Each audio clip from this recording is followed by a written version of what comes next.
ਲਾਹੌਰ ਕਿਸੇ ਦੌਰ ਵਿੱਚ ਤਹਿਜ਼ੀਬੋ ਸਕਾਫਤ ਦਾ ਮਰਕਜ਼, ਬਾਗਾਂ ਅਤੇ ਜ਼ਿੰਦਾ ਦਿਲ ਲੋਕਾਂ ਦਾ ਸ਼ਹਿਰ ਸੀ। ਹਰ ਪਾਸੇ ਹਰ ਵੇਲੇ ਰੌਣਕ ਲੱਗੀ ਰਹਿੰਦੀ ਸੀ। ਲਾਹੌਰ ਬਾਰੇ ਮਸ਼ਹੂਰ ਸੀ, 7 ਦਿਨ ਅਤੇ 8 ਮੇਲੇ, ਘਰ ਜਾਵਾਂ ਮੈਂ ਕਿਹੜੇ ਵੇਲੇ।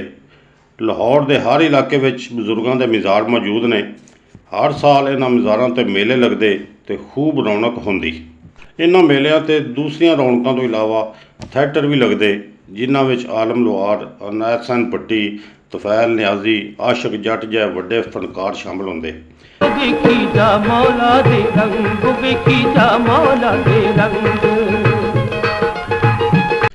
ਪਾਕਿਸਤਾਨ ਬਣਨ ਤੋਂ ਪਹਿਲੇ ਵੀ ਲਾਹੌਰ ਥੀਏਟਰ ਕੰਪਨੀਆਂ ਦਾ ਗੜ੍ਹ ਸੀ ਅਤੇ ਇੱਥੇ ਬੇਸ਼ੁਮਾਰ ਥੀਏਟਰ ਕੰਪਨੀਆਂ ਕੰਮ ਕਰ ਰਹੀਆਂ ਸਨ।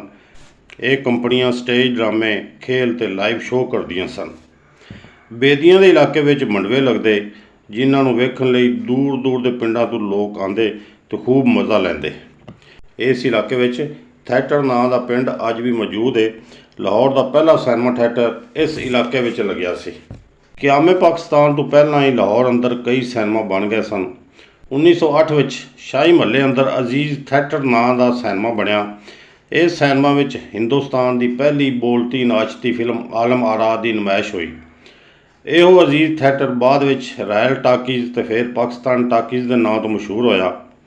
ਇਹ ਸਿਨੇਮਾ ਟੁੱਟੀ ਭੱਜੀ ਹਾਲਤ ਵਿੱਚ ਅੱਜ ਵੀ ਮੌਜੂਦ ਹੈ, ਪਰ ਤਾਲੇ ਲੱਗੇ ਹੋਏ ਨੇ। ਸ਼ਾਹੀ ਮਹੱਲੇ ਵਿੱਚ 2 ਹੋਰ ਸਿਨੇਮਾ ਵੀ ਮੌਜੂਦ ਸਨ, ਜਿਨ੍ਹਾਂ ਵਿੱਚੋਂ ਇੱਕ ਤਰੰਨਮ ਸਿਨੇਮਾ, ਜਿਹੜਾ ਮਲਕਾ ਤਰੰਨਮ ਨੂਰ ਜਹਾਂ ਦੇ ਘਰ ਦੇ ਕੋਲ ਸੀ। ਇਹ ਸਿਨੇਮਾ ਸ਼ਾਹੀ ਮਹੱਲੇ ਦੇ ਚੌਕ ਵਿੱਚ ਮੌਜੂਦ ਸੀ। ਇਸ ਚੌਕ ਵਿੱਚ ਸ਼ੌਕੀਨ ਲੋਕਾਂ ਲਈ ਖੂਬਸੂਰਤ ਰੰਗ ਬਰੰਗੇ ਤਾਂਗੇ ਖੜ੍ਹੇ ਹੁੰਦੇ ਸੀ। ਜਾਣਨਾ ਏ ਮੈਨੂੰ, ਮੈਂ ਵੀ ਤੈਨੂੰ ਜਾਣਦੀ, ਟਾਂਗੇ ਵਾਲਿਆ ਸਵਾਰੀ ਮੈਂ ਵੀ ਤੇਰੇ ਮਾਣ ਦੀ। ਇਸ ਇਲਾਕੇ ਵਿੱਚ ਤੀਸਰਾ ਸਿਟੀ ਸਿਨੇਮਾ ਸੀ, ਜਿਹੜਾ ਦੂਸਰੇ 2 ਸਿਨੇਮਿਆਂ ਨਾਲੋਂ ਜ਼ਿਆਦਾ ਖੂਬਸੂਰਤ ਸੀ। ਭਾਟੀ ਚੌਕ ਵਿੱਚ 3 ਸਿਨੇਮਾ ਘਰ ਮੌਜੂਦ ਸਨ, ਨਿਗਾਰ, ਪੈਰਾਮਾਊਂਟ ਅਤੇ ਮਲਕ ਥੀਏਟਰ।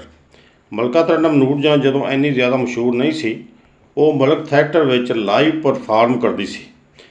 मुझको गमे हालात की तस्वीर समझना, इस खत को मेरी आखिरी तहरीर समझना। ਮਲਕ ਥੀਏਟਰ ਅੱਜ ਵੀ ਮੌਜੂਦ ਹੈ ਅਤੇ ਉਹਨੇ 100 ਸਾਲਾ ਆਪਣੀ ਰਵਾਇਤ ਨੂੰ ਕਾਇਮ ਰੱਖਿਆ ਹੋਇਆ। ਲਾਹੌਰ ਦੇ ਹਰ ਇਲਾਕੇ ਵਿੱਚ ਸਿਨੇਮਾ ਮੌਜੂਦ ਸਨ, ਜਿਨ੍ਹਾਂ ਵਿੱਚ ਕਈ ਕਿਆਮੇ ਪਾਕਿਸਤਾਨ ਤੋਂ ਪਹਿਲਾਂ ਅਤੇ ਕਈ ਬਾਅਦ ਵਿੱਚ ਬਣੇ। ਐਬਟ ਰੋਡ ਅਤੇ ਮੈਕਲੋਡ ਰੋਡ ਨੂੰ ਸਿਨੇਮਿਆਂ ਦੀ ਮਾਰਕੀਟ ਆਖਿਆ ਜਾਂਦਾ ਸੀ। ਇਸ ਇਲਾਕੇ ਵਿੱਚ ਰਤਨ ਸਿਨੇਮਾ, ਨਿਸ਼ਾਤ, ਓਡੀਅਨ, ਕੈਪੀਟਲ, ਨਾਵਲਟੀ, ਸਨੋਬਰ, ਗੁਲਿਸਤਾਨ, ਸ਼ਬਸਤਾਨ, ਮੈਟਰੋਪੋਲ, ਮੁਬਾਰਕ, ਪ੍ਰਿੰਸ, ਨਾਜ਼, ਮੂਨਲਾਈਟ ਵਗੈਰਾ ਮੌਜੂਦ ਸਨ। ਲਾਹੌਰ ਦੇ ਦੂਸਰੇ ਇਲਾਕਿਆਂ ਵਿੱਚ ਵੀ ਸਿਨੇਮਾ ਮੌਜੂਦ ਸਨ। Chuburji, Shahdara, Mazang, Baghbanpura, railway station, Mughalpura, cantt, Chungi, Amritsar, Multan road, ਗਰਜ਼, ਕਿਹੜੇ ਇਲਾਕੇ ਦਾ ਨਾਂ ਲਈਏ, ਹਰ ਇਲਾਕੇ ਵਿੱਚ ਸਿਨੇਮਾ ਅਤੇ ਕਈ ਇਲਾਕਿਆਂ ਵਿੱਚ ਕੱਚੀ ਟਾਕੀ ਸਿਨੇਮਾ ਮੌਜੂਦ ਸਨ। ਤਫਰੀਹ ਦਾ ਇਹ ਸਸਤਾ ਜ਼ਰੀਆ ਸੀ, ਇਸ ਲਈ ਇਹਨਾਂ 'ਤੇ ਖੂਬ ਰਸ਼ ਰਹਿੰਦਾ ਸੀ। ਟਿਕਟਾਂ ਬਲੈਕ ਹੁੰਦੀਆਂ, ਖਿੜਕੀ ਤੋੜ ਰਸ਼ ਹੁੰਦਾ ਅਤੇ ਟਿਕਟ ਲੈਣ ਵਾਲਿਆਂ ਦੀਆਂ ਲੰਮੀਆਂ ਕਤਾਰਾਂ ਲੱਗਦੀਆਂ ਸਨ। 1947 ਤੋਂ ਬਾਅਦ ਕੁਝ ਅਰਸਾ ਪਾਕਿਸਤਾਨੀ ਫਿਲਮੀ ਸਨਅਤ ਬੁਹਰਾਨ ਦਾ ਸ਼ਿਕਾਰ ਰਹੀ। ਉਸ ਦੌਰ ਵਿੱਚ ਸਾਡੇ ਸਿਨੇਮਿਆਂ ਵਿੱਚ ਇੰਡੀਆ ਦੀਆਂ ਫਿਲਮਾਂ ਚੱਲਦੀਆਂ ਰਹੀਆਂ। 1960 ਤੋਂ 1970 ਦਾ ਜ਼ਮਾਨਾ ਸਾਡੀ ਫਿਲਮੀ ਤਾਰੀਖ ਦਾ ਸੁਨਹਿਰੀ ਦੌਰ ਸਮਝਿਆ ਜਾਂਦਾ ਹੈ। ਹਰ ਸਾਲ ਤਕਰੀਬਨ 100 ਫਿਲਮਾਂ ਤਿਆਰ ਹੋ ਕੇ ਸਿਨੇਮਾ ਦੀ ਜ਼ੀਨਤ ਬਣਦੀਆਂ। ਅਕਸਰ ਉਰਦੂ ਫਿਲਮਾਂ ਘਰੇਲੂ ਮੌਜੂ 'ਤੇ ਬਣੀਆਂ ਅਤੇ ਕਾਮਯਾਬ ਹੋਈਆਂ। ਇਹ ਫਿਲਮਾਂ ਵੇਖਣ ਵਾਲੀਆਂ ਖਵਾਤੀਨ ਰੋਂਦੀਆਂ ਹੋਈਆਂ ਸਿਨੇਮਾ ਤੋਂ ਬਾਹਰ ਆਉਂਦੀਆਂ ਸਨ। ਇਹ ਪੰਜਾਬੀ ਫਿਲਮਾਂ ਦੇ ਵੀ ਅਰੂਜ ਦਾ ਜ਼ਮਾਨਾ ਸੀ। ਬਹੁਤ ਸਾਰੀਆਂ ਪੰਜਾਬੀ ਫਿਲਮਾਂ ਕਾਮਯਾਬ ਹੋਈਆਂ। ਪੰਜਾਬੀ ਫਿਲਮ ਬਸ਼ੀਰਾ ਤੋਂ ਸੁਲਤਾਨ ਰਾਹੀ ਦਾ ਗੰਡਾਸਾ ਮਿਲਿਆ, ਜਿਹੜਾ 20 ਸਾਲ ਤੱਕ ਚੱਲਦਾ ਰਿਹਾ। ਮਕਸਦੀ ਪੰਜਾਬੀ ਫਿਲਮਾਂ ਦਾ ਦੌਰ ਖਤਮ ਹੋਇਆ। ਵਾਸ਼ੀ ਜੱਟ ਅਤੇ ਮੌਲਾ ਜੱਟ ਨੇ ਅਰੂਜ ਪਾਇਆ।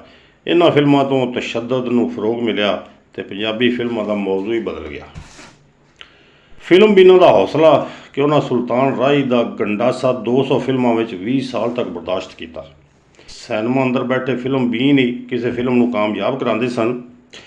ਅਗਲੀਆਂ ਸੀਟਾਂ 'ਤੇ ਬੈਠੇ ਫਿਲਮ ਬੀਨ ਇਹ ਫੈਸਲਾ ਕਰਦੇ ਸਨ ਕਿ ਫਿਲਮ ਕਾਮਯਾਬ ਹੈ ਜਾਂ ਡੱਬਾ ਹੈ।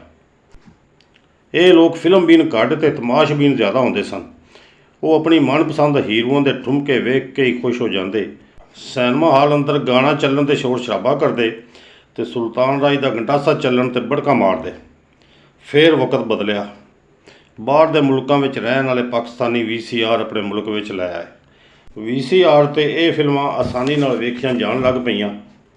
ਹਰ ਇਲਾਕੇ ਵਿੱਚ ਛੋਟੇ ਹੋਟਲਾਂ 'ਤੇ ਵੀ ਮਿਨੀ ਸਿਨੇਮਾ ਘਰ ਬਣ ਗਏ ਅਤੇ ਅਸਲ ਸਿਨੇਮਾ ਘਰ ਵੀਰਾਨ ਹੋਣਾ ਸ਼ੁਰੂ ਹੋ ਗਏ। VCR ਤੋਂ ਬਾਅਦ ਕੇਬਲ ਆ ਗਈ, ਜਿਹਨੇ ਇਹਨਾਂ ਦਾ ਪੱਠਾ ਬਿਠਾ ਦਿੱਤਾ। ਸਿਨੇਮਾ ਘਰ ਰਹਿਣਾ ਸ਼ੁਰੂ ਹੋ ਗਏ। ਕਈ ਸਿਨੇਮਾ ਸ਼ਾਦੀ ਹਾਲ ਵਿੱਚ ਤਬਦੀਲ ਹੋ ਗਏ, ਬਾਕੀ ਪਲਾਜ਼ਿਆਂ ਅਤੇ ਮਾਰਕੀਟਾਂ ਦੀ ਨਜ਼ਰ ਹੋ ਗਏ। ਲਾਹੌਰ, ਕਰਾਚੀ ਜਿਹੇ ਵੱਡੇ ਸ਼ਹਿਰਾਂ ਵਿੱਚ ਡਿਜੀਟਲ ਸਿਨੇਮਾ ਦਾ ਦੌਰ ਸ਼ੁਰੂ ਹੋਇਆ, ਪਰ ਇਹ ਸਿਨੇਮਾ ਪਾਕਿਸਤਾਨੀ ਫਿਲਮਾਂ ਦੀ ਬਜਾਏ ਗੈਰ ਮੁਲਕੀ ਫਿਲਮਾਂ ਨੂੰ ਪ੍ਰਮੋਟ ਕਰਦੇ ਨੇ। ਇਹ ਇੰਨੇ ਮਹਿੰਗੇ ਨੇ ਕਿ ਆਮ ਆਦਮੀ ਇੱਥੇ ਜਾ ਹੀ ਨਹੀਂ ਸਕਦਾ। ਹੁਣ ਤਾਂ ਮੋਬਾਈਲ ਦਾ ਦੌਰ ਹੈ। ਹਰ ਬੰਦੇ ਦੀ ਜੇਬ ਵਿੱਚ ਮੌਜੂਦ ਮੋਬਾਈਲ ਅੰਦਰ ਫਿਲਮ ਪਹੁੰਚ ਗਈ ਹੈ। ਬੈੱਡਰੂਮ ਵਿੱਚ ਫਿਲਮ ਵੇਖੀ ਜਾ ਸਕਦੀ ਹੈ ਅਤੇ ਸਿਨੇਮਾ ਦੀ ਗੱਲ ਮੁੱਕ ਗਈ ਹੈ। ਯਾਦਗਾਰ ਦੌਰ ਦੀਆਂ ਬਸ ਯਾਦਾਂ ਹੀ ਰਹਿ ਗਈਆਂ ਨੇ। ਮੋਤੀ ਡੁੱਲ ਗਏ ਮੁਹੱਬਤਾਂ ਮੇਰੀਆਂ ਦੇ ਵਾਰ ਚੱਲ ਗਏ, ਮੇਰੀਆਂ ਦੇ ਵਾਰ ਚੱਲ ਗਏ। ਵੀਡੀਓ ਚੰਗੀ ਲੱਗੀ ਹੋਵੇ ਤਾਂ ਮਿਹਰਬਾਨੀ ਕਰਕੇ ਵੀਡੀਓ ਨੂੰ ਲਾਈਕ ਅਤੇ ਚੈਨਲ ਨੂੰ ਸਬਸਕ੍ਰਾਈਬ ਕਰ ਲਓ।